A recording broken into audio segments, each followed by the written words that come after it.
गाड़ी से उतरे तो हमें किसी के रोने की आवाज आने लगी। अब अथर भी बोल पड़ा, यार जैसी रोने की आवाज आ रही है ना, मुझे तो लगता है कि बब्बू निकल ली। थैंक गॉड मामू बच गए, वरना हम किसके घर रुकते और तुझे भी कम से कम 4-5 दिन यहाँ रुकना पड़ता। अथर्व ने मेरे इनसेंसिटिव होने पर एक बार घूरा, पर फिर उसे भी मेरी बात में लॉजिक लगा। हम भीड़ को साइड करते हुए घर के अंदर जाने लगे तो बाहर ही बाहर बब्बू दिख गई। अथर्व, करेक्ट टाइम आया पुत्र, अब तू ही संभाल। बब्बू को जिंदा देखकर मेरी सांसें रुकने को हो गई। अगर इसके मामू निपट गए तो अब हम रहेंगे कहाँ। इससे पहले मैं कुछ बोलता, सुहानी मेरे कान में फुसफुसा दी, जिस घर में डेथ हुई हो वहाँ मैं नहीं रहूंगी। अथर्व हाथ जोड़ता हुआ अंदर घुसा। वो डाउट में था कि जब बब्बू नहीं रो रही थी तो गला फाड़कर कौन चिल्ला रहा था। हमने देखा किचन के पास उकड़ू होकर बैठे मामू रोए जा रहे थे। ओए, तेरी डिस्क्रिप्शन के हिसाब से तो यही मामू होने चाहिए थे। अगर ये भी जिंदा है तो कौन निपट गया? शायद मामी निकल ली। रुक, मैं बात करता हूँ। अथर्व उनके पास बैठ गया और दिलासा देने लगा। ना ना ना ना ना मामू, चुप हो जाओ। अब मैं आ गया हूँ ना, सब ठीक हो जाएगा। जो घंटा ठीक हो जाऊंगा, तू तो बसूड़ी है सारे काट दी। जो तेनू किने बुलाया, दफा हो मेरे घर से। मैं और सुहानी शॉक्ड हो गए। अथर्व तो अभी आया है, इसके पिछले कांड पर वो अब क्यों रो रहे थे? ये कौन सी टाइम मशीन पी थी मामू ने जो वो पास्ट में चले गए? अरे मामू शांत हो जाओ। और मैंने क्या कर दिया? मैं तो अभी अभी आया हूँ। तो मैंने तो एहसान किया, तू किन्ने बुलाया तुझे? जिस दिन से तूने हाथ लगाया बेचारी को उसी दिन से पनौती लग गई। अथर्व का पेशेंस खत्म होने वाला था। मैंने किसको पनौती लगा दी मामू? मुझे तो याद भी नहीं है कि मैं लास्ट टाइम मामी से कब मिला था। ओए पुण्य मराए तेरी मामी, जो तेरी खट्टी छोरी होगी तुझे मामी की पड़ी है। अरे कमीने, वो तो मैनू की। सुहानी मेरे कान में बोली, गड्डी मतलब वो नोटों की गड्डी ना, करेंसी? नहीं यार, कार की बात कर रहे होंगे। पर इनके पास कार आई कहाँ से? मामू कौन सी गाड़ी की बात कर रहे हो और क्या बके जा रहे हो? और ये घर के बाहर इतनी भीड़ क्यों लगी है? मैनू की पूछता है? सारे नल्ले पहाड़ों इत्थे आके इकट्ठे हो गए, इनको बड़ा मजा आ रहा है।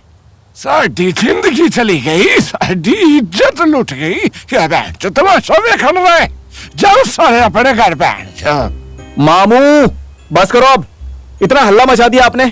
औरतों की तरह रोए जा रहे हो हैं? गाड़ी चली गई, इज्जत लूट गई, पता नहीं क्या बके जा रहे हो। सीधे सीधे बताओ ना कि हुआ क्या है। मेरी मोटरसाइकिल रात सुबह गायब हो गई। ओ पैर चोर दिमाग गई। हम तीनों ने अपना अपना माथा पीट लिया। ये आदमी एक खटारा बाइक चोरी होने पर ऐसा तमाशा कर रहा था जैसे किसी ने किडनी निकाल ली हो। हमने बड़ी मुश्किल से उनको उठाकर अंदर सोफे पर लिटाया। सारी भीड़ छट गई, बस बब्बू बाकी रह गई। तब अथर्व ने हेडशॉट मारने के स्टाइल में तुरंत पॉकेट से सिग्नेचर का एक क्वार्टर निकाला और मामू के हाथ में रख दिया। उसको देखते ही मामू के आंसू रुक गए। उन्होंने तभी बोतल खोली और एक ही सांस में पूरा क्वार्टर खाली कर दिया। शाबाश, तू मेरा सच्चा भांजा है। कंजरी पप्पू, सीख कुछ आता रहा से कि मैं भी तेरी सच्ची भांजी बन जाऊं? हट साली, इस तो सीख कि किसी दुखी बंदे ना चुप के रहना। आया बड़ा दुखी बंदा, हट परे मर। अथर्व पुत्र, तू बड़े टाइम बाद आया है। ए कुड़ी कौन है? तूने ब्याह कर लिया है? गुस्से में जो तूने मेरे बगैर ब्याह कर लिया? कहने नाल किता है मुंडे नाल किया है कि कुड़ी नाल? अरे बस करो यार, बकचोदी शुरू होती है तो रुकती नहीं आप दोनों की।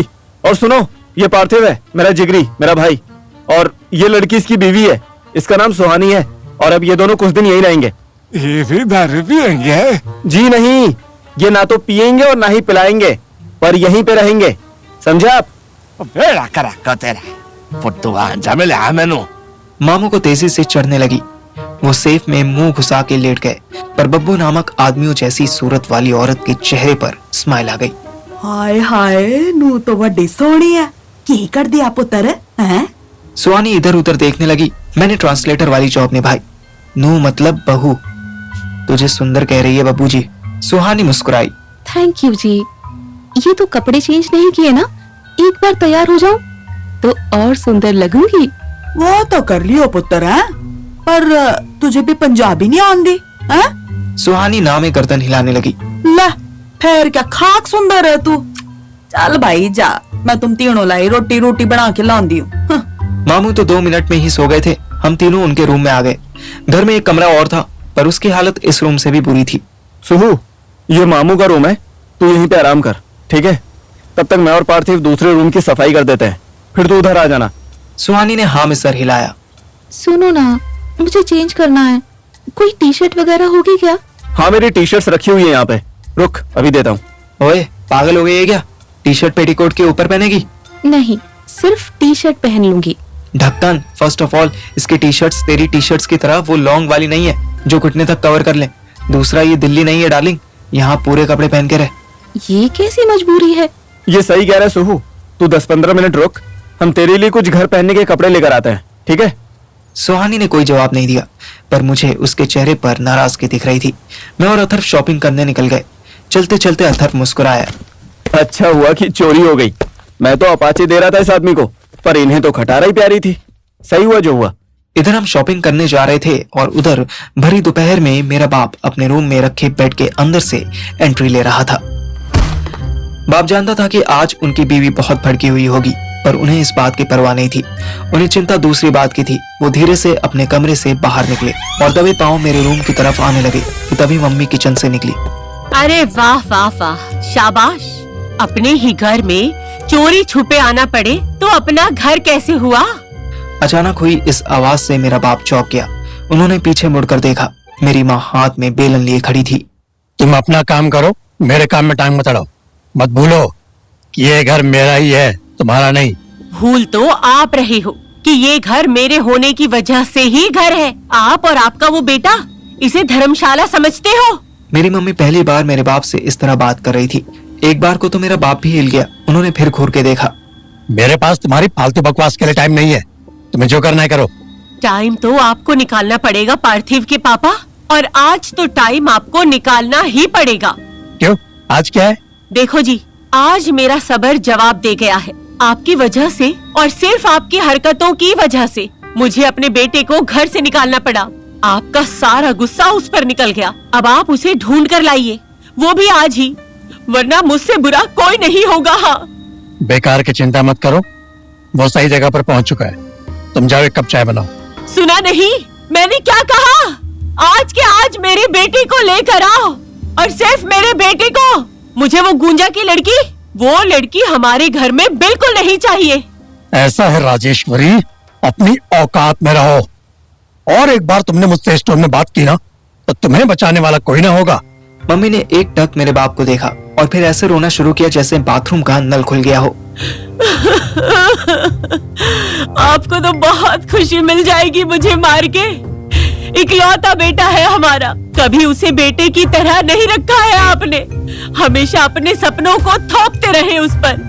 नतीजा देखा, घर से भागकर शादी करनी पड़ी उसको। छी, कहीं मुंह दिखाने लायक नहीं छोड़ा। अगर आप उससे ठीक से बात करते होते तो वो ऐसा कदम उठाने से पहले कम से कम। मेरा बाप तेजी से चलता हुआ मम्मी के पास आया और उनके गाल पर एक चांटा मार दिया। अब और आवाज निकली तो मार मार के मुंह सुझा दूंगा। मम्मी आज अलग ही मूड में थी।